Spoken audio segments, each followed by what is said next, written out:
Hello, Canucks fans. Welcome back to another episode of Canucks Conversation, which is brought to you by Bet365, a proud partner of Canucks Conversation. Open an account with Bet365 today and bet on a huge range of markets. Whatever the moment, it's never ordinary at Bet365. Be sure to use code NATION when you sign up for an account. My name is Dave Wajerli. I'm joined by Harman Dial. We're coming to you after a Vancouver Canucks win, and Harman, dare I say a Canucks win that just feels a little different.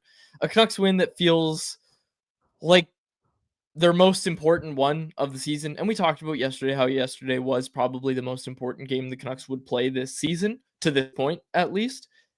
They delivered in a big way. Yeah, I mean, never in doubt when your supposed wagon flames, of course, choke a third period lead like that. No surprises there. But no, in all seriousness, going into the second intermission, the vibes were not looking good at all. There was every reason to believe that they wouldn't get the job done, to sort of write them off to a certain extent. They had the tired legs from the second leg of a back-to-back against a rusted Calgary team. Their D-core was banged up. No Tyler Myers. DPD had to exit the game after the first period because of Connor Zary's cheap shot. They only had 12 shots through the first two periods. Dustin Wolf's been phenomenal this season, so you've got a goaltender that's hard to beat. Most importantly, the Canucks didn't have a single victory this season when trailing after two periods. So then you add the context of how disappointingly the second period ended, where they were up 2-1, somehow concede a 2-0 shorthanded goal off the rush. Nils Zaman takes an undisciplined penalty, and then the Flames make him pay for it on the power play. In that spot, with their backs against the wall, for the Canucks to come back swinging, to fight till the end, and not just get the key goal to tie the game up and eventually win the shootout, but most importantly, for them to throttle the Flames 17-4 on the shot clock and just take over with the type of urgency and desperation that they needed given the stakes in that moment. It was huge, and it could really be a turning point for this team, not just because of the result, not just because of the good vibes of this come from behind victory, but look at who's leading the charge.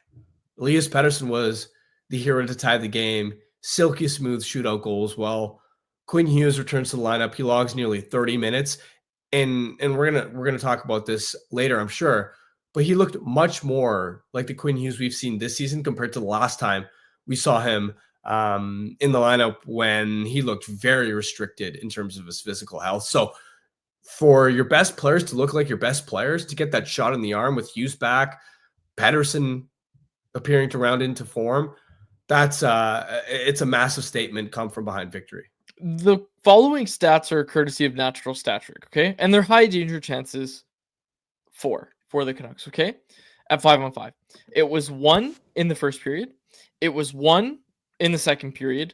And then it was 8 in the third period. The Canucks finished with 10 high danger chances at 5-on-5 in that game, whereas the Flame had 9 all game. And like I said, it was 8 for the Canucks in that third period. They really took over the game. And it's like you said, I think that's the reason it feels different. And that's the reason that it's encouraging, is that it was Elias Pettersson leading the charge. Of course, Quinn Hughes was super dynamic in that game, but how long has it been since Elias Pettersson's had a multi-point game where you look at it and say, okay, like, he really earned those points and he really came to play? Let's not even put that parameter on it. When's the last time he had a multi-point game? I'm scrolling. I thought I'd find it by now. The answer, I think, is December 10th against the St. Louis Blues, when the Canucks lost in overtime. He had that two. I think he had a multi-point night against the Sharks too, though, later in December. Yeah, I believe he had. Yep, 2 goals. Yeah, two goals in that game. That's right. Okay, a week later, the 23rd. Point stands. December 23rd, we're talking about. It's March 13th. It's been that long since he had a multi-point game, and he earned those points. Like, those weren't cheap points. Those were, you impacted the run of play and you were rewarded for it. Again, he scores the power play goal. The shootout winner won't count as a goal, but I want to take a quick look at that if we can pull that up, Jacob. The shootout goal, and the reason that today's episode is titled is Elias Pettersson back, and of course we're being a little sarcastic because, as you and I have said, we need to see this 15 games in a row. That being said, Harm, Like, this was the closest we've seen Pettersson get to his ceiling. And I think that's the exciting thing. He scores this confident looking shootout goal, but we've seen him take over games even more than he did last night. This is closer to his ceiling, but it's not his ceiling. We've seen the player Elias Pettersson can be. He has more to give, and I'm not sure if you caught this post-game. Rick Tocchet shared with reporters when he went around and was shaking everybody's hand after the game, a little fist bump after the game. PD told him, I have more to give. And that was something that Tocchet highlighted post-game, and I wanted to make sure we got that in there because no, the answer to today's episode question is no, Elias Pettersson is not back. But he's certainly showing signs of being back with 3 goals in his last 4 games, the confident-looking shootout goal as well. He's not completely back just yet, but that's also a testament to how good of a player he's been in the past. He got so much better as the game went on because I remember looking at one point in the first period, the shots were something like 5-1 in Calgary's favor or 6-1 in Calgary's favor with Pettersson on the ice at 5-on-5 or around the halfway point of the game. I was looking up the ice time totals. Nils Zaman had played more 5-on-5 minutes than Elias Pettersson. That's another part of the story too, is Tocchet finally unleashed Pettersson in the third period and said, we're going to ride or die with you. He logged, I believe, 7:59 in the third period alone, compared to not even hitting 11 minutes through the first 2 periods of total ice time. So that's, I think, a big part of the storyline. And now, to me, for Rick Tocchet, you've got to keep feeding Elias Pettersson 19, 20 minutes per night as opposed to being in the mid to high teens, as he has been at points lately. Yeah, what happened to earn your ice time is what a lot of people are going to say, right? Is a couple nights ago, it was, you got to earn your ice time. We see Brock, we see PD, even Hedel was in that as well, and DeBrusk not getting the ice time. They ride with PD and they're rewarded for it. And like, here's the thing. We talk a lot about, okay, what do other teams in the NHL do? When your stars have an off night, usually you see them still get fed those minutes. And again, call it a handout, call it whatever you want, but the Canucks were rewarded for taking that route last night. Well, I didn't mind when Tocchet originally cut their ice time in that game a couple of games ago, because it had been so long, the top guys hadn't really come through, and it was also largely about Besser and DeBrusk too. But in last night's game, when you really needed that push in the third period, you just needed to go. You needed to go with your top guys, live and die by the sword there. And he really came alive in the third period. He started driving play, creating chances, pouncing on that rebound goal, and the shootout finish as well. Sneaky, silky smooth, which tells me that he's starting to get some of his swagger back. It looked like the way he was approaching Wolf on the attempt, it was as if he was preparing to hunt that blocker side. He froze Wolf momentarily because of that. And then to slide it 5-hole where there wasn't a ton of space. It was a fairly narrow target because Wolf's stick was obviously in between his legs there too. So for Pettersson to hit that with pinpoint accuracy and just make it look so easy, that's a huge sign to me that his confidence is really starting to come back. And Pettersson's one of those players that he requires that swagger to his game, that ambition to try things, to feel really good about his skill set, to have confidence that he can dangle the puck off the rush, to take defenders one-on-one, to have confidence that both with his passing and his shot that he can hit pinpoint small targets. When he's feeling it like that, it's a world of difference in terms of the player that he can be. And he's also got 12 shots on goal in his last 5 games. So it's not just, okay, he's gotten some points. It's he's made the concerted effort to shoot the puck a lot more, and he's getting rewarded for it. He promised J-Pat he would shoot more. J-Pat asked him. He said, yeah, I will try to shoot more. He promised J-Pat. Nobody breaks a promise to J-Pat. A couple other topics we have to get to when it comes to the show. Today is Victor Mancini. Obviously had a really strong night. Someone I hadn't really noticed a ton. Obviously, I'm a little biased. I love his name. It's a name you can trust. But I thought he was really, really good. And even on that goal, the Pettersson goal, you see Mancini shoot it from the point. He's shooting low for a rebound. Pettersson buries the rebound right away. And immediately Pettersson's turning to him and gives him a hearty, let's go, to Victor Mancini. Undoubtedly, not even arguably, his best game as a Canuck.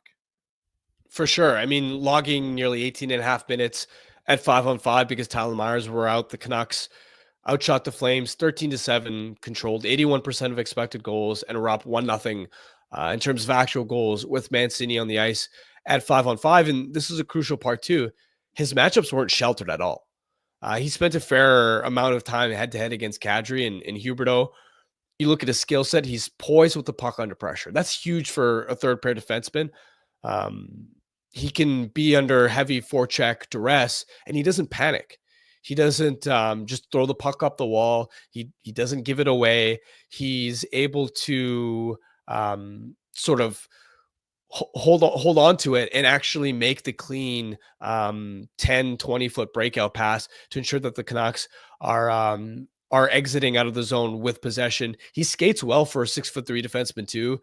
He hasn't made any loud mistakes defensively in the time that he's been here.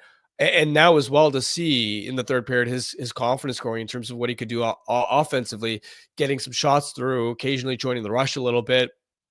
I like a lot of his tools, and he fits the modern day definition of what you want a third pair defensive defenseman to look like. And look, he's only 22, so he could have upside beyond this.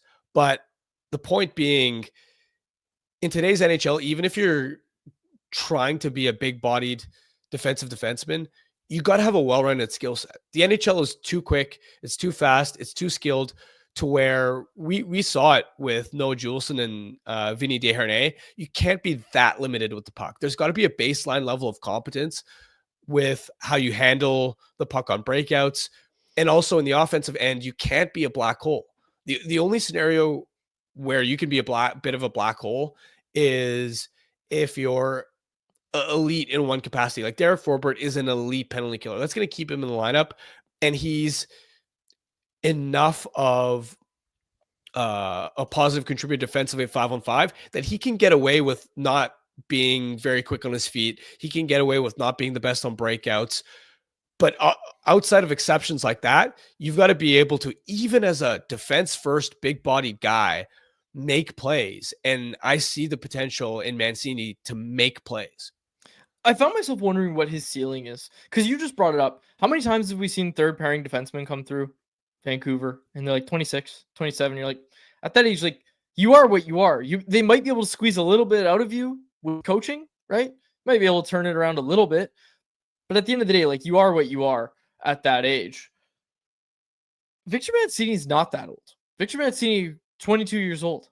Like, you're going to be looking at a guy who could have some real upside here. And again, it's not really a question of let's guess what his ceiling is. We just know that it could be high. It could be low. But I did find myself wondering last night, like, okay, how much better can this guy get? And clearly, this is a player that the Canucks were targeting in that JT Miller trade. And we heard reporting all about that, how he was kind of someone they really, really wanted to get in this trade. And so far, it's looking pretty good for them. Now, there was another aspect of that game last night. Connor Zary gets a 2-game suspension for this hit on Elias Pettersson. Elias Pettersson throws a solid but clean open ice hit onto Nazem Kadri, and Connor Zary changes course, comes in, and extends his forearm elbow area into Elias Pettersson's head, in the back of Elias Pettersson's head. Now, I wrote about this, and I broke it down. Like, I went back, I looked at old suspensions, Harm, and there's different aspects that the league always looks at when it comes to what kind of punishment they're going to dole out, and it was going to help Zary that he, or at least I thought it would. Maybe you might argue that it didn't. It was going to help Zary that he had never faced any supplemental discipline before. Like, it's a guy who hasn't even been fined. But really, like, these are the main things you keep an eye on. Could the player engaging have done anything differently? Was it predatory for Zary? Yes, obviously he could have. He changed course to get there. So the answer is yes. The player that was engaged with, did they do anything to put themselves in a vulnerable position? No. Pettersson threw a hit to break up body from puck from Kadri. He accomplished that, so his head turned to the puck. He doesn't need to have his hands up. He doesn't need to be looking around for someone to come charge at him. It's stupid enough to go into a scrum and grab a guy's jersey and get upset about a clean hit. That's stupid enough. But to do what Zary did, that's a whole new level. And I was glad to see him get suspended. I argued today on Canucks Army that it was going to be 1 or 2 games.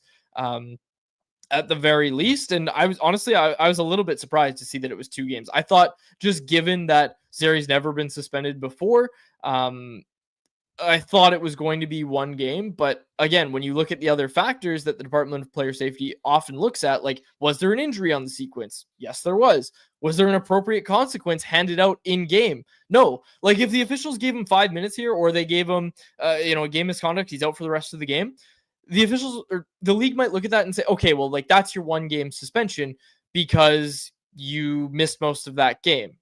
That's going to serve as your suspension. That's fine. Like, the league does do that. The Department of Player Safety will do that, but they didn't do it here. And of course, he was only handed out 2 minutes for interference on that play. He gets 2 games. I think it's the right move. I think it's the right amount of games.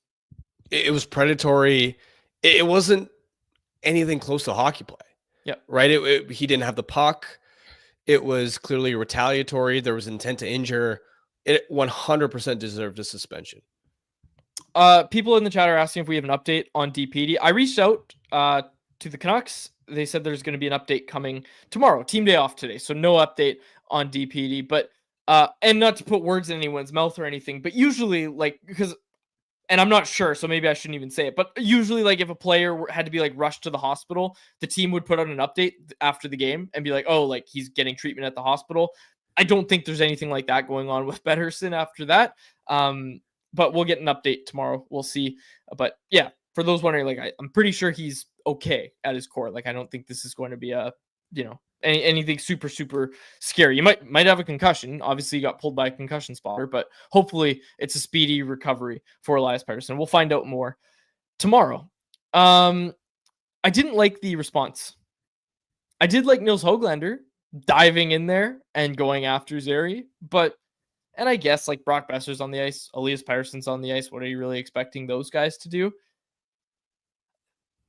I didn't like the response, and that also goes into Quinn Hughes clearly being targeted last night, and the Canucks not really seeming to have much of a response. That being said, the response in the 3rd period from the Canucks, I give them some credit for that. Like, not getting distracted by them taking runs at your captain.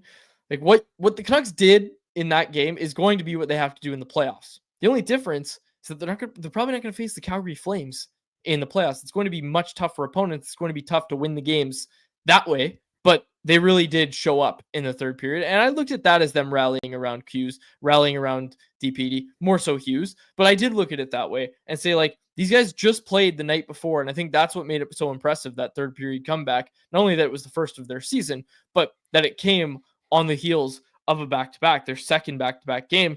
I was impressed. I was really impressed with that. But I didn't love the lack of response on Pettersson and on Hughes as well. Yeah, I'd say when it came to the DPD sequence there, it was tough because DPD was at the bottom of the pile. So if you're Höglander, for example, you could sort of see when he was trying to get at Zary, you can't jump on top of Zary because DPD's at the bottom of that pile. Yep. And he looks like he could be in distress. And you could see Höglander was trying to pull Zary out of the pile, but he's got pressure from behind him. It's tough to really do something in a spot like that where the opponent is on top of your guy. Yep. You got to pull him out. And so I don't blame them for the lack of response there. I also wonder if the players knew just how dirty the hit was in the moment. Because I'll be honest, I didn't realize how dirty the hit was until the broadcast started showing the replays.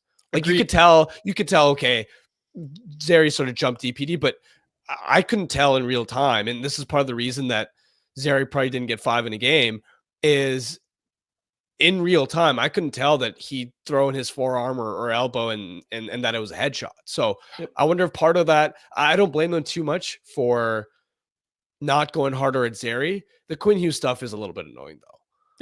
You want to see Ryan Lomberg, who isn't even that big, right? No, he's not. This is, if Nikita Zadorov's on the team, for example, Ryan Lomberg is not doing all of those shenanigans. It sucks that they don't really have a deterrent for that.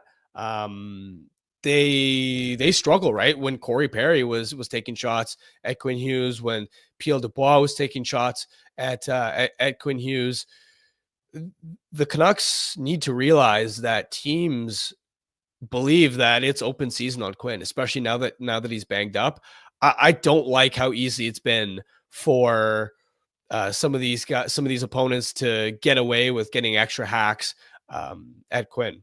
Anyone else think the Canucks should just throw a huge bag at Sam Bennett this summer? We'll see. I mean, I love Sam Bennett, the player, but it's got to be for the right price, right? No, it doesn't. No, you're wrong. The cap's going up. Okay, sure. Blank Sure, check, quads. Sam Bennett. I'm turning the switch right now. Sam Bennett. Yeah, the day after he got rocked by Zadorov. Did you see that fight? Okay, it's Zadorov. Did you ever see earlier this season the mic'd up clip of Zadorov and Bennett, who of course used to be teammates in Calgary? Zadorov going up to him and saying, "Give me one, Benny. Give me one. Like, give me a fight." And Bennett going, "What is your problem? You're 8 feet tall." And then he just skates away. It was really good. Yeah, Bennett got in there though. And don't miss me with this. Conversation, regular listener of the show, thanks for your contributions, usually, said Bennett isn't even that tough. I'd rather get Zadorov back. Okay, I might be okay with getting Zadorov back, but don't say Bennett's not tough. Bennett is absolutely tough. He is tough. Pull up the Spectre tweet, Jacob. Go find it. Connor McWhatever. I think that's how it starts, right? It's such a good tweet. It's such a good tweet. And it got some play during the gold medal game when Connor McDavid was pretty non-existent at Four Nations in that final game. Shouldn't call it gold medal, the championship game of Four Nations, when he was pretty non-existent and Sam Bennett scored, and everybody was retweeting that old Mark Spector tweet from, I think it was from Young Stars, where it said Connor McWhatever. Calgary fans are more than happy with this Sam Bennett kid. It's a classic. We'll find it. We'll find it for anyone else. Is there anything else from the game that you wanted to get to, Harman? Yeah, I think it's huge that Quinn Hughes looked more like Quinn Hughes. He wasn't 100%. I don't think he will be for the remainder of the season necessarily, but the 3 games that he played after the Four Nations tournament, before he exited the lineup, he looked closer to being 50 to 60%. He was pretty heavily restricted. You could tell that he was so intent and focused on avoiding contact that on certain defensive zone retrievals, he'd be deferring. He'd be focused on getting rid of the puck as quickly as possible, which we know that when Quinn Hughes is fully healthy, he holds onto the puck as long as he possibly can. And he wants to be a one-man play driving machine, not to mention Hughes and Hronek for a couple of those 3 games got lit up defensively to some extent. I wasn't sure what to expect from Quinn last night. You're talking about a guy who went from non-contact sweater on Tuesday, right? Didn't have a regular full practice to participate in, to immediately airdropping him into the biggest game of the season. I wasn't sure what type of workload he'd be able to handle in terms of minutes. I wasn't sure how effective he'd be. But considering the circumstances, he exceeded all my expectations. He had that burst of explosiveness back in his skating. His turns looked tight. He was ruthlessly attacking the slot, including on that DeBrusk tip goal in the power play. He was full value offensively in my mind, and that is huge to have him as an offensive catalyst down the stretch here, hopefully. That's why when I look at the victory last night, it's not just about the 2 points. It's your best players are starting to look like your best players again. Yep. In Elias Pettersson and in Quinn Hughes, to see that you're getting a version of him that's closer to 80 to 85% as opposed to 50 to 60%, that is massive for this team down the stretch. You need those guys leading the way, right? Like, if you're gonna do anything, and I'm even talking just get to the playoffs, like, you need those guys to pull their weight. And it's like you said, Harm, you look at Kevin Lakin, you look at Kiefer Sherwood, you look up and down the lineup, like, everybody's doing their job. You know who wasn't doing their job? Elias Pettersson. I mean, Brock Besser still looked awful last night, I thought. I don't even know what to say at this point, other than should have traded him for a 3rd-round pick or whatever the Canucks say they got offered at the deadline.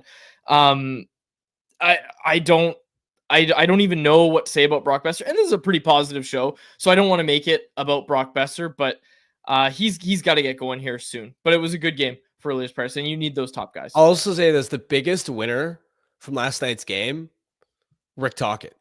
Mm. he would have been shredded if they lost. And to be honest, for the first two periods, some of his decisions and the way the team was performing was not a good look on him. Expand. Well, I mean, for starters, he drew Nils Oman into the lineup over Lekker-Mackie, who was calling for that. And Oman is the one that takes the undisciplined penalty that leads to Calgary's 3-2 goal. He was barely using Pettersson at even strength through the first two periods, which if that trend had continued in the third period and they ended up losing, part of the storyline would have been, well, why aren't you playing your top offensive guys when you desperately need a goal? The second period meltdown as well. The 2-on-0 shorthanded goal they surrendered. I know that's predominantly on the players. There were several mistakes, including from Quinn Hughes on that one.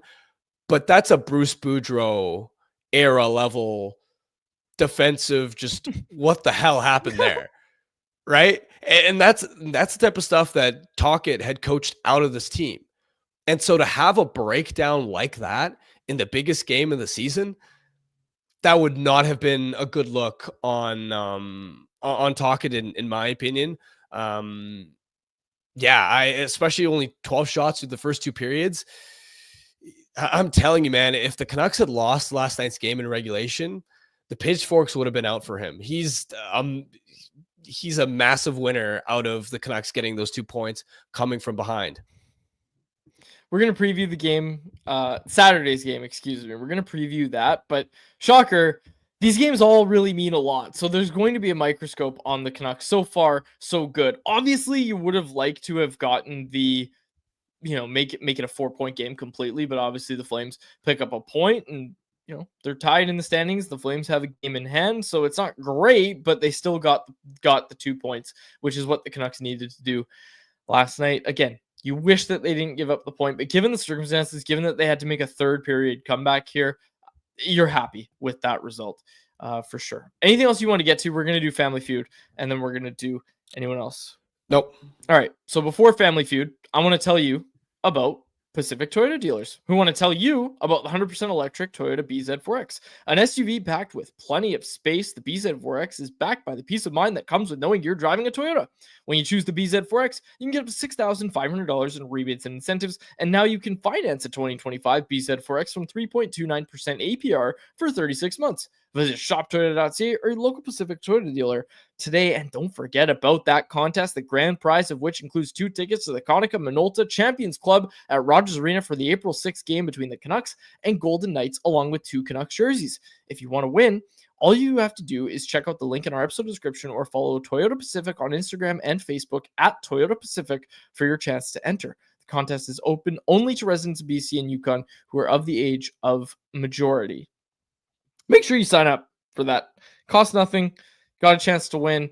And I don't know if you've ever been to the Konica Minolta Champions Club suite, but it is beautiful. It's the 200 level. It's very, very beautiful place. Yeah, I think we just need to point out, like, it's a free contest. You can just go and enter the contest. Link is in our description, and the prize is a pretty, it's a pretty unbelievable experience if you get to go and watch that game from the suite. Free to enter. Link is in our description. I believe time is running out, so we just want to make sure we're pushing you guys to go fill out that contest entry. You ever sat in a suite? Either of you? Yeah. Not during a game, but I've gone into one like when I was touring an arena once. Have you ever been for a game, Harm? I've been for a Warriors game. I've also, in terms of like watching it as a fan spectator, I've also, one of my friends had a suite from corporate company he worked for. I was working the game, and so during the intermission, I went down and said what's up to him. I didn't hang out and watch the game from there, but yeah, I've at least been at the suite for. Oh, I was also at a suite for a Raptors game here. Oh, wow. The suite experience is nice, man. They come and give you ice cream and all these snacks. You feel like you're treated like a king. And actually, I guess I should say I've been in sort of a suite in Vegas. Like they have this, like, I guess it's sort of like a bar or a club in the arena that has like semi-quasi suites. Like we got service to our like little couch and we could see the ice from there. So I guess you can call that a suite. And that was a pretty cool experience also. Callie Canuck saying in the chat, best perk is the private bathroom. Doesn't get better than Yeah, that. that's Enter the true. contest, get your own bathroom at Rogers Arena. What's better than that? And yeah, the suite experience is awesome at Rogers Arena. That's the thing. All their faults, Canucks crush it on the suite experience, man. Yeah, it's a great place to watch a game. So enjoy that. Enjoy that moment. Hopefully everybody enters the contest and gets a chance to go to the game. All right, let's get to Family Feud. Take it away, technical producer Jacob Lazar.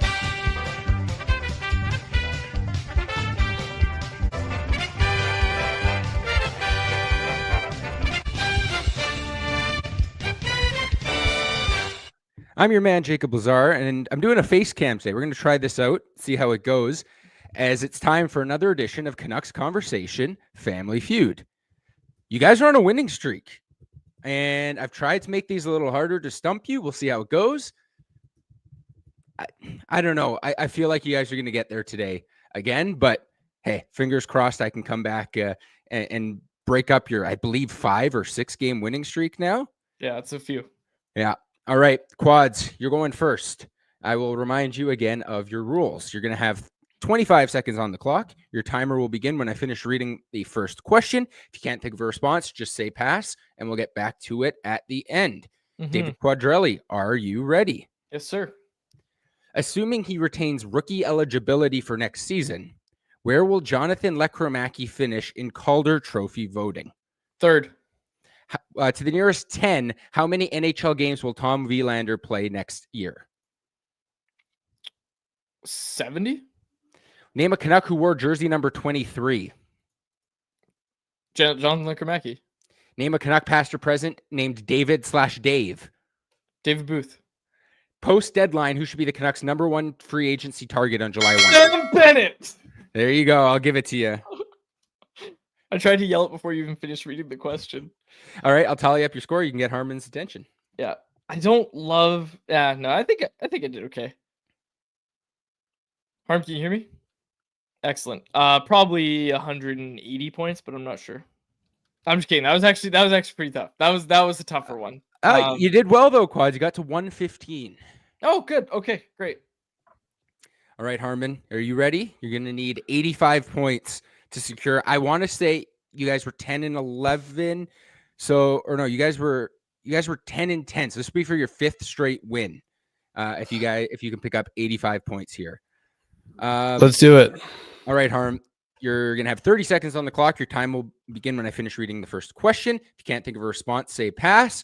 And if you give one of Quad's answers, you'll hear the buzzer. And I will ask you to try again. Harmon Dial, are you ready? Yeah, let's fire it up. Assuming he retains rookie eligibility for next season, where will Jonathan Lekromacki finish in Calder Trophy voting? 4th. To the nearest 10, how many NHL games will Tom Wielander play next year? 70. Try again. 60. Name a Canuck who wore jersey number 23. Alex Edler. Name a Canuck past or present named David/Dave. Dave Babbage. Post deadline, who should be the Canucks' #1 free agency target? Nick Ehlers. Nick Ehlers, I'll give it to you. Nice. We crushed it. We got it for sure. There we Yeah, go. we got it. Play the music, Jacob. You don't have to count. No, we do have to go through this. I think you guys got there, but we'll chart the path to 85 points. Harm, right. I'm not going to lie to you.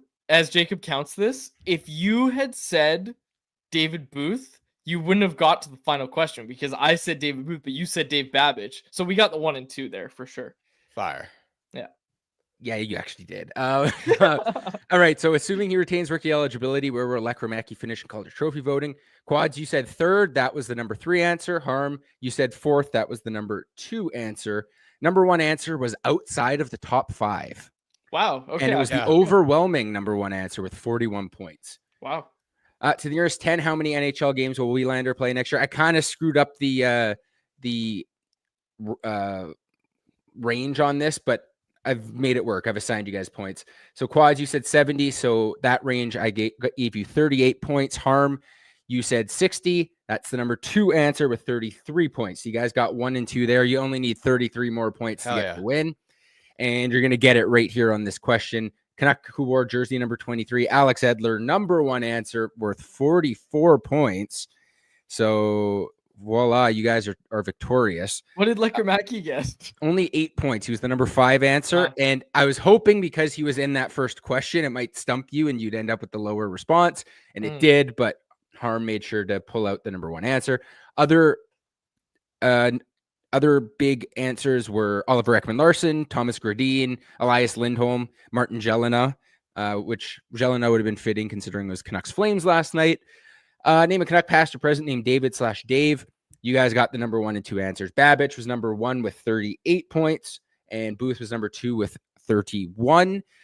Tiger Williams was number 14, which is a fun one. And there was 4 votes for Dave Nonis, which, hey, he was a Canuck GM. It counts.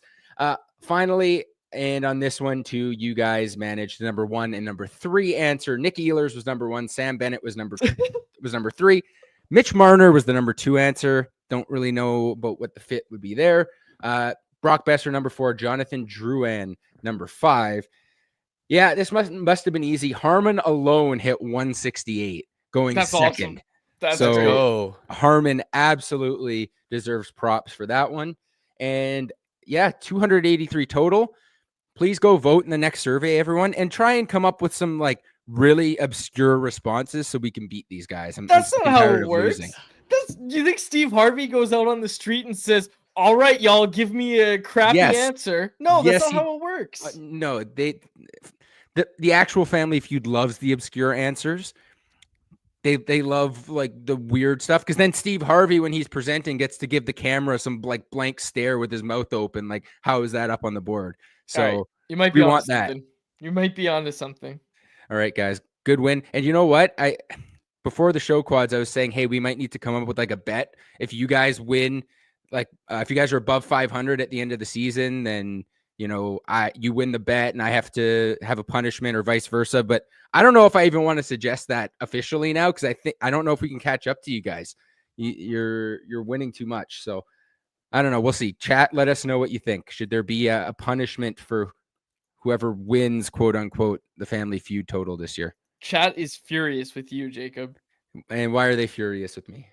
Because you're trying to get everybody to trick us and someone's saying, just give us our props, basically, is what they're trying to say. Kelly Canuck said, come on, Jacob, the boys are doing well. They are doing well, but you know what? An 83-point win, it's too easy. We need to, I don't know, maybe I got to come up with some more obscure questions. I don't know. I felt like the ones this week were pretty fair. So no, it was good. Your surveys have been fired. The questions are good. It can't be easy coming up with those questions. I got a question for you. Throw this one on there. Next week, topical to the show.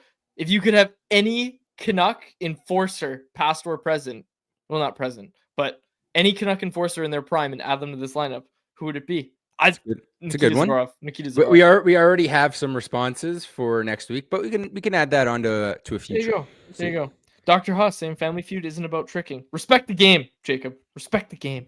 All right, let's get to anyone else, which is brought to you by our friends over at Greta Bar YVR, the home of our electric watch parties. Greta's a great spot for all games, home and away, conveniently located just minutes from the arena. Make Greta your pre, post, or main spot to chill next time you're downtown. With drinks, the iconic street food menu, and of course, the arcade games, head on down to Greta today. 50 West Cordova Street is the address. Let the games begin. Our next watch party date got emailed to me. I don't know if I'm allowed to share it, but I honestly don't really see why I couldn't share it, so I'm just going to. Quads, you're the boss. You can share whatever you want. Yeah, I was going to say, like, I'm not going to get fired. Okay, April 10th is our next watch party. So save the date. It's Canucks, Colorado Avalanche. I think it's going to be our final watch party of the year. I'd like to do some in the playoffs, so we might do a playoff one as well. But April 10th, Thursday, April 10th. Watch party, save the date, 6 p.m. puck drop against the Colorado Avalanche. That's what I like to do. You got those Thursday games. You don't want those start at 7. Everybody's got to work on Friday. Thursday, 6 o'clock. You're home by like 9:30 at the latest. In bed by 10, like I like to be, and you're good to go for the next day. We got a super chat. Of course, our super chat is in support of the BC Mental Health Foundation. If you want to make sure your question or comment gets on the show, hit us with a super chat. And as I said, all of the proceeds will be donated to the BC Mental Health Foundation. All right, Adam Voth said Jacob was feeling bad for the boys, serving it up for them. Not true. Not true at all. Jacob doesn't feel bad for us. He's trying to trick not us. anymore. But hey, back before this win streak, I had to give like a really easy week because you guys had lost 5 of 6. That's just bad radio. But I'll also say we tweaked that I go first. And yes, I think you guys made the right adjustment. We've started to find some chemistry here. I think we're pretty good at Family Feud. I think that helps. Okay. As I said, let's get to anyone else. There's a few in the chat. This one I wanted to talk about. Sino Chick brought this up a couple times. Quinn Hughes post-game comments about Elias Pettersson. Did you read it, Harmon? Did you see it? Do you know what I am talking about? Okay. So for those that maybe didn't, Elias Pettersson had a great game last night, and Quinn Hughes, doing a walk-off interview with Sportsnet Ryan Leslie, talked about Pettersson. He said, really happy for him. He took a lot of crap this year. We obviously need him at this point in time with 17 games left. He showed up today, brought his A game, and we're going to continue to need him to do that. Obviously proud of him. He's a competitive guy too, and you don't get to that level that he's gotten to without having that inner jam and desire. It's been a hard little run for him, but he's a great player, and he's going to be just fine. And you saw it tonight. Harmon, as the mayor of Vibeville, that sounds better. Vibes are good all of a sudden with this team and with Quinn Hughes and with Elias Pettersson. If Quinn Hughes can stay healthy, get the hot take button ready. This team not only makes the playoffs, but they might make it in the third spot in the Pacific. They might pass the LA Kings, who have won 3 straight, and it's not going to be easy. 17 games to go. Canucks might be able to pull this off where they get third in Pacific first round matchup against the Edmonton Oilers, which I think you want more than the Winnipeg Jets. Actually, do you want the Oilers or the Jets more? You're not catching the Kings. You're not catching the Kings? Why? No. They're like 8 points behind. You're 6 points back and have 6! played. I thought it was 8. But you've played 2 extra games, and LA has a tiebreaker for regulation wins. So really, you're 7 points back. I'm giving you a hot take. I'm not saying it's going to happen. I'm giving you a hot take. Here's another one. Canucks make some noise in the playoffs. They squeak in. They win a playoff run. There it is. Oh, Jesus, man. Imagine how different your takes would have been if Elias Pettersson they hadn't pulled that comeback off. I'm just telling you the pulled vibes. that comeback off, you would have been on the show today and said, Pettersson's never figuring it out in Vancouver. They should have sold him at the deadline too.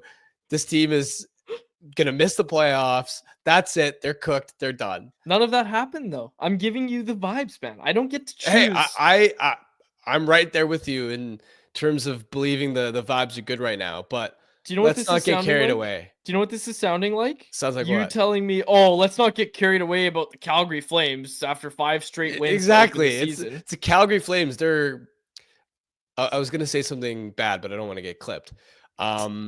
They're a mediocre team, to put it nicely.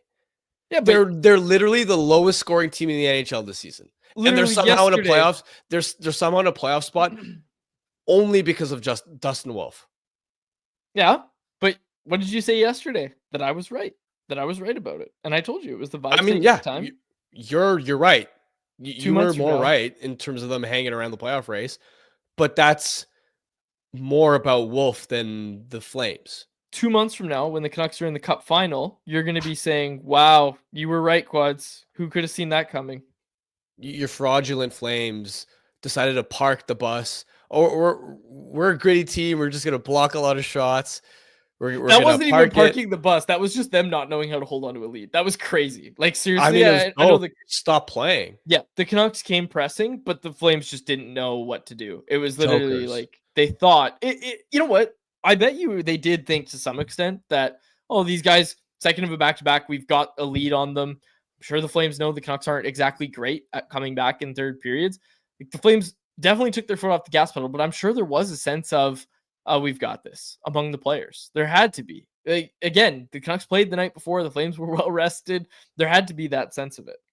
Fraudulent. They're fraudulent, man. Damn it. Someone's bringing up old Quads take that's might be wrong based on these vibes that I'm laying out. Miss L brings it up. Remember Quad's take on PD not figuring it out in Vancouver? What was that, like a week ago? See, this is the whole point is you're good at reading the vibes. You just go too far with it. And I have to try and bring you back down to earth and be like, hey, now you're right to some extent, but let's not get carried away. I think we had a comment from Seb C earlier. This is the best coverage for the Canucks, hands down. Harm and Quad's the GOATs.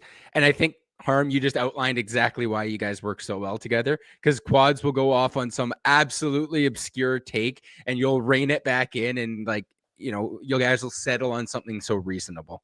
Like you have to do right now, because I think Quads is getting a little bit out of hand. We meet somewhere in the middle. Can I really say, by the way, and I'm not just saying this because I bet against the Flames making the playoffs.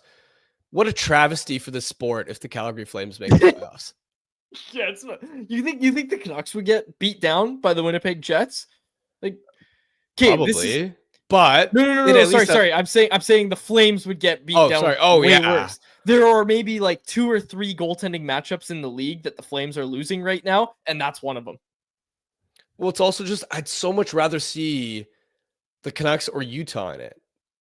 Right? When I watch those teams, like the Canucks have been mediocre this year. Let's not sugarcoat it. But at least you have Quinn Hughes operating at an elite level and the potential of Pettersson starting to figure it out. Not to mention they made Game 7 of Round 2 last year.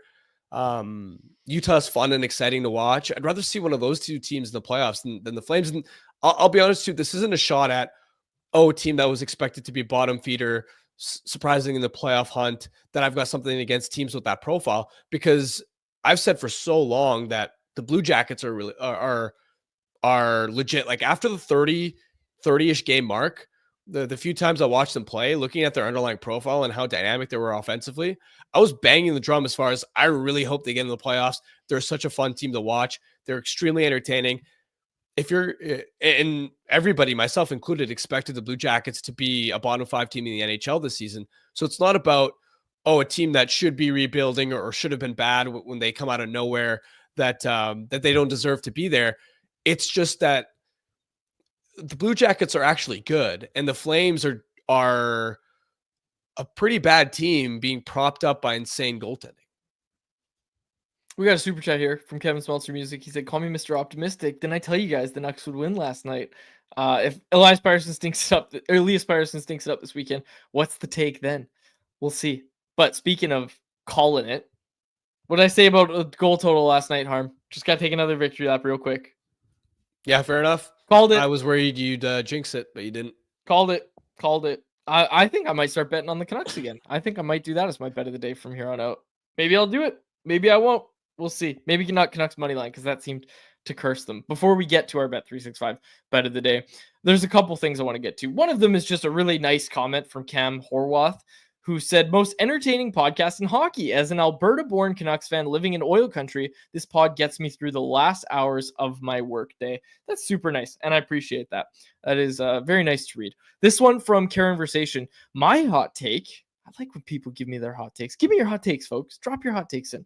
My hot takes is the Canucks can win a round against anyone with Demko at 100%. Can he get back close to it? Now, it might feel like Fantasyland to start talking about Thatcher Demko getting back to 100%. Let's not forget that when he came back the first time, it took him a while to get back to that Vezina caliber level. But I did say at the time, and I'll repeat it, like he was at that level or as close to that level as we've seen in some time before he went down with this latest injury. The problem, he keeps going down with injuries. So it's hard to rely on him and have he has to get healthy, which is tough in its own right. B, he has to get healthy, and then he has to find his game again to get to the level of playing like a Vezina caliber goalie, which isn't super easy to do. I agree with you that, yeah, like if Demko's playing at 100%, if Demko's as good as he can be, then yeah, the Canucks could go toe-to-toe with Connor Hellebuck and the Winnipeg Jets. Sure. It's a long shot, but I think that's a good hot take. I'm gonna give that a big thumbs up. I like that one. By the way, you were asking earlier about, would you rather play the Oilers or Jets? I'd rather play the Oilers right now. They, first of all, with Stuart Skinner in net. Oh yes, he's liable to self-destructing at any point. Also, like prone to point shots and the big mistake on a soft shot. Canucks love to take their soft shots. They've been inconsistent defensively lately.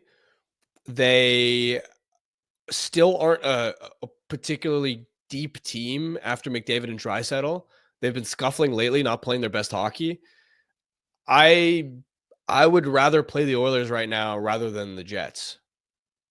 But it requires finishing third in the Pacific, which I think is a massive long shot. That's another long shot. Conversation said, I'd rather play the Oilers solely because of Skinner. People liking this take. What do you think of the Jake Wallman pickup for them? I don't think we really talked about it. I liked it too. Didn't think he was maybe the best stylistic fit because he's not going to get power play points. But also, like, the Oilers do need to transport the puck. And I don't think people really understand how bad Matthias Ekholm's been. Now, I don't think with Ekholm, just talking to some people out in Edmonton, I don't think it's just he's old, he's washed type thing. I think Ekholm's playing through something really bad. Like, I think he's got a really bad injury. Obviously you hope the player can bounce back, but I don't think Ekholm's washed, but he has been really bad this season.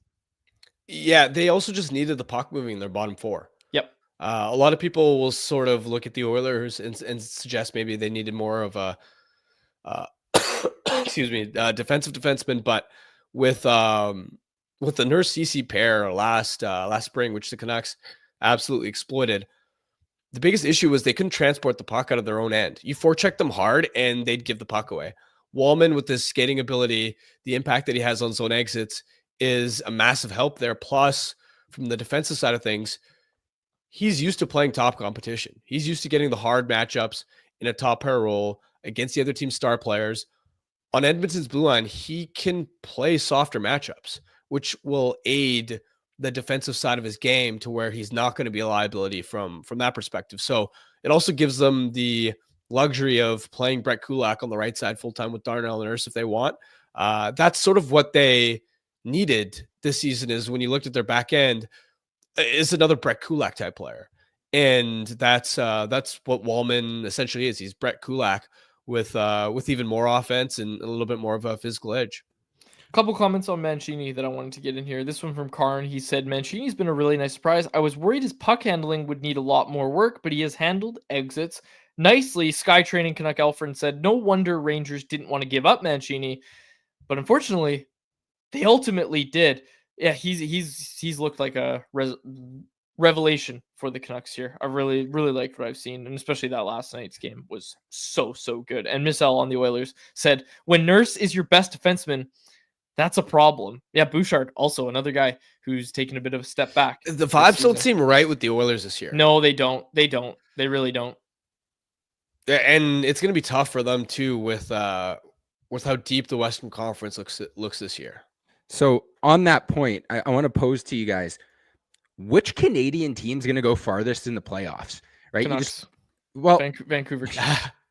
I mean, good one. Like is it crazy to think that you could end up in a situation where, I mean, like, I think Winnipeg's probably getting out of the first round, but like there might be two Canadian teams in the second round, and it might be like Winnipeg and one of Ottawa or Montreal because they got in to a wild card spot and like upset Washington. Like, is that the only way we see two Canadian teams in the second round? No. Edmonton's got LA in the first round. That's basically about okay. Fair enough. But like, hey, we're in a situation where like, it's honestly a discussion as to which Canadian team's going to go the farthest in the playoffs, right? I don't think Edmonton, Winnipeg, Toronto are locks to go to conference finals under any circumstances because of who they're going to have to get through to get there.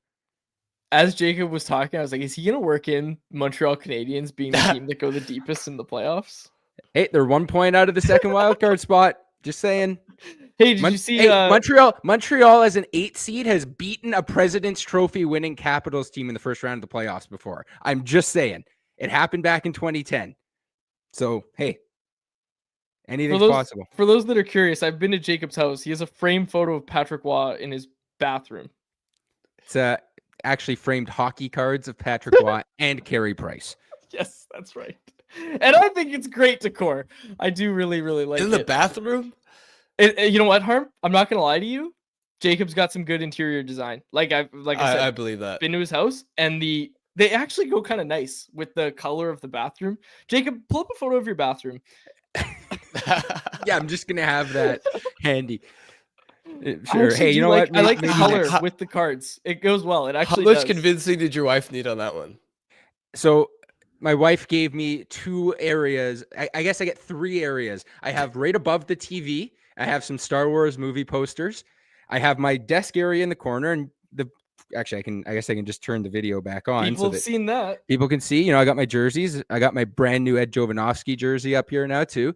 And then I have the bathroom, the hallway bathroom. That's it. Those were my 3 spots. Everything else was my wife's design choices. Chat is requesting you take your laptop to the bathroom. Unfortunately, you don't work off a laptop, so No, can't do I'm that. on a desktop for the show. But That's the only reason we won't put a photo of your. We won't show people a live look at the guest bathroom. Okay. Anything else that either of you wanted to get to? And actually, Jacob, I did like that take about the question of which Canadian team's going to get the deepest. I had to play into the Montreal thing Of course. for the bit, but like it's I think legitimately a conversation that can be had here. Like it could be any of the teams that get in that actually end up being the last one standing. Paul Papadoulis said, "Quads, what are your thoughts on the new Texas Rangers hat?" Harmon, have you seen these? No. Okay, Jacob, pull it up. Yeah, Jacob's I can gonna get take this a one second. pretty Yeah, quick. Jacob will get that quick. So, new era, creator of MLB hats. Pretty sure I'm wearing one right now. I am. They release a lot of hats. Okay, they release a lot of hats. They don't always knock it out of the park, no pun intended. And they released a new line of hats where they had the team names with the team's logo just stamped right in the middle, so it covers some of the. And Harmon sees it. Okay, now I didn't know this. So it's the word Texas, but the T logo is replacing the X. So it reads TETAS, which I didn't know is like it's a Spanish word for, like exactly what I'm saying. And then the A's had one too. And Jacob, pull up the A's one as well. Was it the A's one or the Angels one? Nope, The Angels one A's. is pretty bad. Well, the Angels is bad too because that just spells anals. But pull up the A's, the Oakland A's hats here, or just the A's, I guess is what they're called. Just pull up the A's so we can get Harmon's live reaction. Give me a second. Oh yeah. And Harmon, you know where this is going. You immediately know the team called A's did this logo. Like they don't have Oakland, right? They're just A's, and they didn't put athletics on the hat for whatever reason. Yeah, hold on. Here we go. I got it. They decided to go with just A's. Like, who designed this? Who did this? Honestly, like it's just crazy. And Anyways, for the people listening to the audio pod, just give it a Google. Texas Rangers hat, A's hat. It'll be the first result right now. I'm right sure. now it will be the first thing you will see. Boy, someone really doesn't like the A's at New Era. And yes, that's real. People in the chat are asking if that's real. That is real. The Rangers ones are the only ones that were pulled off the market, Harm. So now these are reselling for like $900. People are selling them on like eBay and stuff because now it's a rare hat, right? Because you can't buy it on the website. Yeah, you can't order the Tatas hat anymore, but you can still order an ass hat if you want.